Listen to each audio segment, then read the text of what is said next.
Class 10। Determinant chapter जो है almost complete हो गया है। इसमें कुछ प्रॉब्लम्स एग्जाम्पल्स की आई हैं। एग्जाम्पल नंबर 29 है, एग्जाम्पल नंबर 31 है, एग्जाम्पल नंबर 36 है। तो पहले मैं आज ये एग्जाम्पल डिस्कस करूँ, फिर भी किसी को प्रॉब्लम तो ग्रुप में सेंड कर देना, देन सॉल्व प्रॉब्लम। ये देखा 1/a, 1/b, 1/c, a square, b square, c square, b c, c और ab। Example number 29, page number 246। इसे हमें जीरो प्रूफ करना है। एग्जाम्पल 29 तो इसमें क्या करेंगे, R1 में a की मल्टीप्लाई करेंगे, R2 में b की और R3 में c की। अगर मल्टीप्लाई करूंगा तो बाहर डिवाइड भी करूंगा। R1 में a की मल्टीप्लाई करेंगे, R2 में b की मल्टीप्लाई करेंगे और R3 में c की मल्टीप्लाई करेंगे। तो आ जाएगा 1/a, b और c। बाहर a b c आ गया। R1 में a की मल्टीप्लाई करो, यहाँ आएगा 1, यहाँ आएगा a क्यूब, यहाँ आएगा a b c, 1 b cube a b c, 1 c cube a b c। Clear. अब R3 से कुछ कॉमन आ रहा है। क्या कॉमन आ रहा है R3 से? a b c। Take a b c common from R3। कितना आ जाएगा यहाँ पे? 1 1 आ जाएगा। A B C upon A B C कितना है? 1 a cube 1, 1 b cube 1, 1 c cube 1। अगर किसी भी डिटरमिनेंट के अंदर दो पर्टिकुलर कॉलम या दो पर्टिकुलर रो जीरो हो जाते हैं, सेम हो जाते हैं, तो उसका आंसर जीरो आ जाता है। हमने इसमें a की मल्टीप्लाई करी R1 में, बाहर डिवाइड करा। R2 में b की मल्टीप्लाई करी, बाहर डिवाइड करा। R3 में c की मल्टीप्लाई करी, बाहर डिवाइड किया। 1 1 1 a cube b cube c cube 1, यहाँ से a b c कॉमन निकाल लिया। 1 1 1 1 c1 is identical to c3, therefore the value of this determinant is 0। clear? Question finish. ये तो आपका एग्जाम्पल नंबर 29। नेक्स्ट आपकी प्रॉब्लम है example number 31।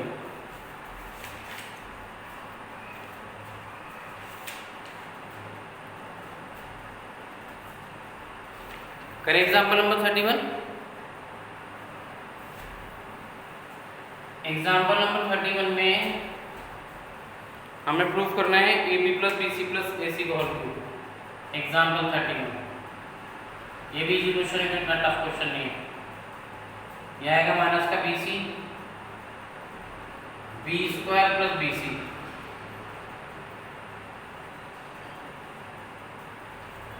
C square plus B C, A square plus C square plus A C, A square plus A सी,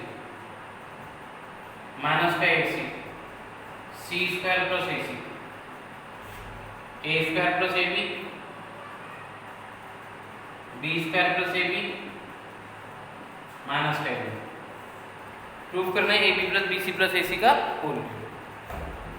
क्या करेंगे, इसमें R1 में a की मल्टीप्लाई करेंगे, R2 में b की और R3 में c की, फिर बाहर डिवाइड भी करेंगे। C1 से a b c column common आएगा। देखो R1 में a की मल्टीप्लाई करेंगे, R2 में b की मल्टीप्लाई करेंगे और R3 में कितने करेंगे? c की। तो अगर आप मल्टीप्लाई कर रहे हो रो में, तो आपको बाहर डिवाइड भी करना पड़ेगा। तो यहाँ जाएगा 1/a b c, यहाँ जाएगा आपका माइनस का a b c, a b square plus a b c, यहाँ पे आ जाएगा आपका a c स्क्वायर और a b c। R1 में a की मल्टीप्लाई करें, बाहर डिवाइड करेंगे। R2 में b की करेंगे, a square b plus a b c, minus का a b c, b c square plus का a b c, a square c plus A B C, B square c plus A B C, minus का A B सी। कोई confusion यहाँ तक? R1 में a की multiply करी, R2 में b की करी, R3 में c की करी, बाहर डिवाइड कर दिया। अब यहाँ से a कॉमन आएगा, यहाँ से b कॉमन आएगा, यहाँ से c कॉमन आएगा। C1 में से a कॉमन, C2 में से b और C3 में से c। देखो take common A B C from C1 C2 and C3।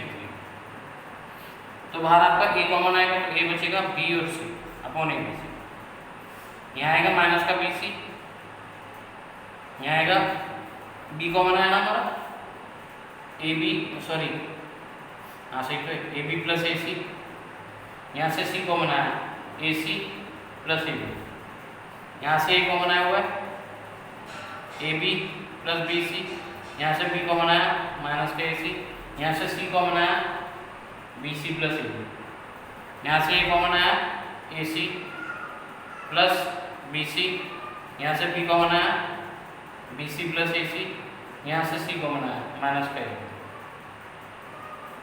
Clear यहाँ तक? अब देखो क्या बेनिफिट मिला हमें, इस तीनों को ऐड कर देता हूँ, बी सी से बी सी कैंसिल हो जाएगा, ए बी यहाँ से सी कॉमन आया ए बी प्लस ए सी बचा, यहाँ से बी कॉमन आया क्या बचा ए बी प्लस ए सी, इसको ऐड करें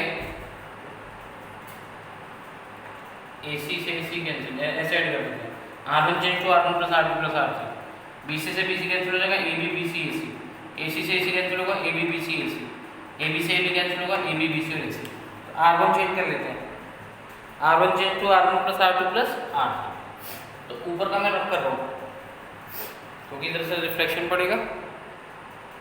तो क्या करेंगे, चलो हम फिलहाल यहाँ पर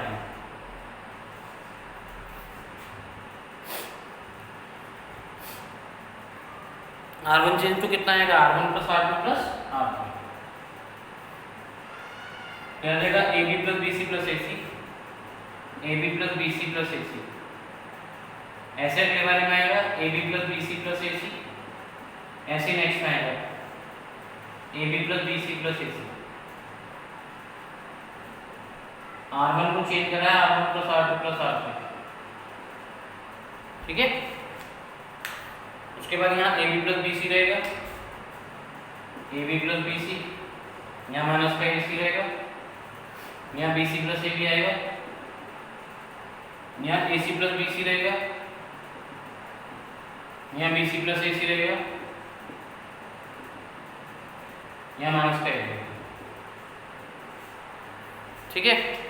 R1 change to R1 plus R2 plus R3, तो यहाँ A B plus B C plus A C, A B plus B C plus A सी।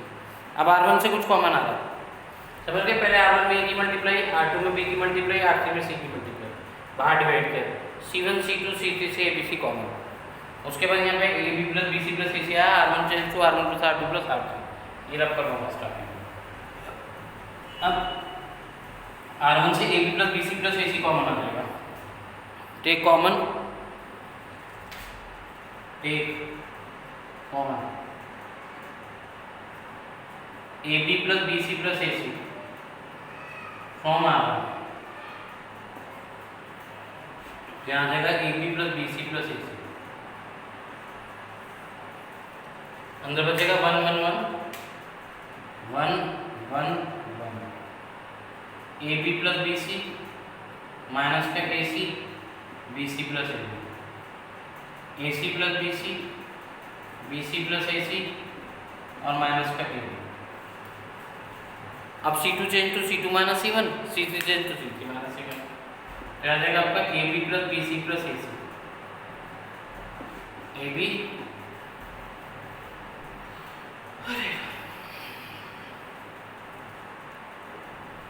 बाहर आपका आ गया A B plus B C plus A C,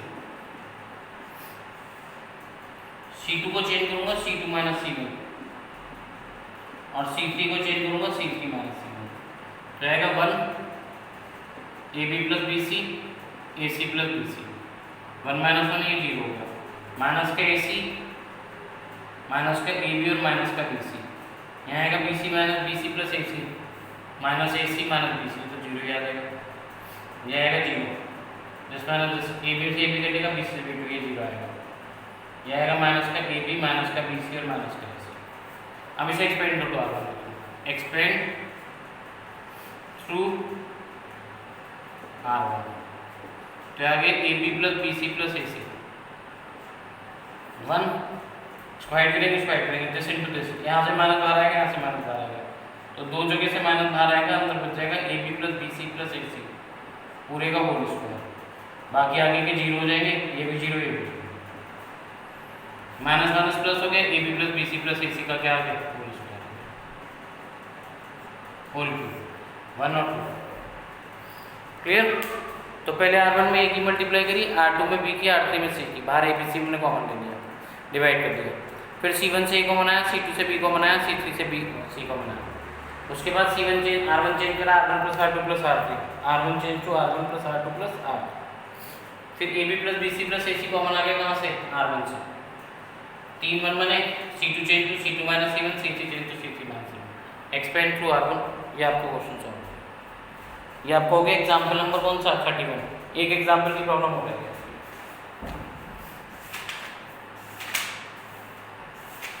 example number 36 बहुत easy question है। cos a plus B की identity देखो, बोलो क्या होती है, cos a into cos b minus sin a into sin b। Example number 36 cos alpha sin alpha cos alpha plus delta, यहाँ आएगा sin beta cos beta plus delta, यहाँ आएगा sin gamma cos gamma plus delta. इसका answer हमें zero ना, अगर किसी particular determinant में एक कॉलम जीरो हो जाता है, एक रो जीरो हो जाती है, तो आंसर पता क्या आता है, जीरो। देखो कितना इजी क्वेश्चन है, cos की आइडेंटिटी फुल लो बस और क्वेश्चन सॉल्व। एक ऑपरेशन अप्लाई करूंगा, एक ऑपरेशन का आंसर आ जाएगा। देखो sin alpha cos alpha, cos a into cos b minus का साइन है इंटू साइन, ठीक, sin beta cos beta, cos a into cos b minus का साइन है into sine, sin gamma cos gamma cos a into cos b minus का sign है into sine. Clear? अब मैं क्या कर रहा हूँ, C3 को चेंज कर रहा हूँ, C3, ये इसमें मल्टीप्लाई कर रहा हूँ साइन की plus C1 into sine beta minus का C2 into cos beta. Operation apply करके देख लो, ये आ गया साइन अल्फा, अभी करके दिखाता हूँ, cos alpha sign beta cos beta sine gamma cos gamma, 0 0 0। देखो मैं करके अप्लाई करता हूँ, C3 को चेंज किया मैंने, C3 ले लो, C3 प्लस, तो पहले तो C3 लिख लो cos alpha cos delta minus के साइन अल्फा साइन डेल्टा। उसके बाद लिखा मैंने C1 into sine delta, C1 कितना बताना साइन अल्फा, और C1 में कितनी मल्टीप्लाई की साइन डेल्टा की, तो ये आ गया sine alpha into sine delta minus करा C2 into cos delta, C2 है कितना cos alpha into cos delta, तो कॉस अल्फा कॉस डेल्टा से cos alpha cos delta cancel, ये सेम है, आंसर कितना आ गया, 0 आ गया। ऐसे ही यहाँ पे आएगा cos beta cos delta minus का sine beta sine delta plus sine beta into sine delta minus का sine cos beta into cos delta, वो 0 आ जाएगा। cos gamma cos delta minus sine gamma sine delta plus sine gamma into sine delta, वो cancel हो जाएगा, minus cos gamma into cos delta, वो cancel हो जाएगा, 0 आ जाएगा। तो डिटरमिनेंट का आंसर कितना आ गया, अगर किसी पर्टिकुलर डिटरमिनेंट का एक आंसर 0 होता है, रो 0 होता है, रो या कॉलम 0 होता है, तो आंसर कितना आ रहा है, 0 होता है। आराम से देख लो। ये ऑपरेशन था उस समय में, ये मैंने आइडेंटिटी ओपन करी, इस आइडेंटिटी के बेसिस पे ऑपरेशन अप्लाई करते हैं। Question solve. किसी को कोई प्रॉब्लम हो एक्सरसाइज में, ऑब्जेक्टिव क्वेश्चन में, एग्जाम्पल में, चैप्टर नंबर 6 की कुछ भी प्रॉब्लम हो तो आप मुझे सेंड कर देना। आपका थर्सडे में फाइनली टेस्ट है, today is Tuesday, still you have 3 days for the practice. आज का पूरा दिन है, वेडनेसडे का पूरा दिन है, थर्सडे में भी हाफ डे, क्योंकि इवनिंग में 5 o'clock टेस्ट है। टेस्ट 1 hour 30 minute का होगा। ठीक है, थैंक यू।